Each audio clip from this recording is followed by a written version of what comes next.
السلام عليكم ورحمة الله وبركاته. قال رسول الله صلى الله عليه وسلم, നബി സല്ലല്ലാഹു അലൈഹി വസല്ലം തങ്ങൾ പറഞ്ഞിരിക്കുന്നു, ലാ തജഅലൂ ബുയൂതകും മഖാബിറ, നിങ്ങളുടെ വീടുകളെ ഖബർസ്ഥാനികളാക്കരുത്, മറിച്ച് ഖുർആൻ ഓതുന്ന വീടുകളാകണം, ദിക്ർ ചൊല്ലുന്ന വീടുകളാകണം, നിസ്കാരങ്ങൾ നിർവഹിക്കുന്ന വീടുകളാകണം.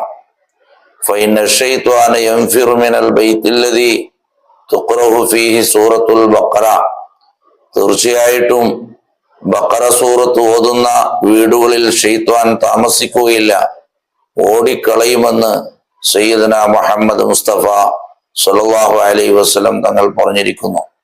അതുകൊണ്ട് ശൈത്വാനിന്റെ ഷറുകളുള്ള വീടുകൾ, ഷറുകൾ ഇല്ലാത്ത വീടുകളിലും നമ്മൾ സൂറത്തുൽ ബഖറ ഓതലിനെ പതിവാക്കുക. റബ്ബ് തആല തൗഫീഖ് നൽകട്ടെ.